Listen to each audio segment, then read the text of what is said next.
அஸ்ஸலாமு அலைக்கும் வரஹ்மத்துல்லாஹி வபரகாத்துஹு. அனீஸ் பாத்திமா என்ற சகோதரி சஜிதா சகவுனா என்ன, அதை எப்போ எப்படி செய்யணும், சஜிதா சகவுல என்ன ஓதணும் அப்படின்னு கேட்டிருக்காங்க. தொழக்கூடியவர்கள் தனது தொழுகையில் ஏற்படும் தவறுகளுக்காகவோ அல்லது குறைகளை நிறைவு செய்யவோ தொழுகையின் இறுதியிலே 2 சஜிதா செய்ய வேண்டும். இதற்கு சஜிதா சகவு என்று பெயர். இந்த சஜிதா சகவு எப்பெல்லாம் செய்யணும் அப்படின்னா, மறதியாக தொழுகையை கூட்டி தொழுது விட்டாலோ, அதாவது ஒரே ரக்காத்துல 2 முறை மறந்து போய் ருக்கு செஞ்சிடறோம், அப்படி இல்லைன்னா 4 ரக்காத் தொழ வேண்டிய இடத்துல 5 ரக்காத்துகள் அப்படின்னா இந்த இடத்துல நாம சஜிதா சஹவு செய்யணும். அடுத்தது மறதியாக தொழுகையை குறைத்து தொழுது விட்டாலோ, அதாவது 4 ரக்காத் தொழுகையில 2 ரக்காத்துகளுக்கு பிறகு அத்தஹியாத் இருப்புல அமரன், ஒருவேளை நாம அப்படி அமராம மறந்து தொடர்ந்து 3வது ரக்காத் தொழுவு போயிட்டாலோ, இல்லை என்றால் 4 ரக்காத் தொழுகிற 3 ரக்காத்துகளாக குறைத்து தொழுதுட்டாலோ அந்த இடத்துல நாம சஜிதா சஹவு செய்யணும். அதே போல தொழுகையின் இடையிலே ஏற்படக்கூடிய சந்தேகத்திற்காக சஜிதா சஹவு செய்யணும். அதாவது நாம எத்தனை ரக்காத்துகள் தொழுதோம் அப்படிங்கிற ஒரு சந்தேகம் நமக்கு வந்துருச்சு அப்படின்னா அந்த தொழுகையின் இறுதியில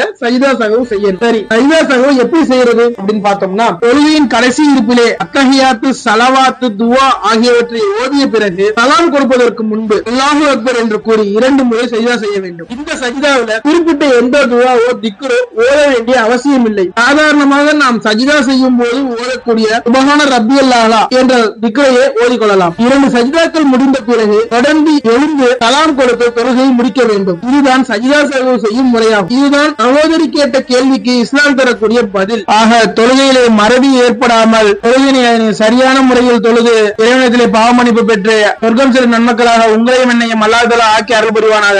ஆமீன். அஸ்ஸலாமு அலைக்கும் வரஹ்மத்துல்லாஹி வபரகாத்துஹு.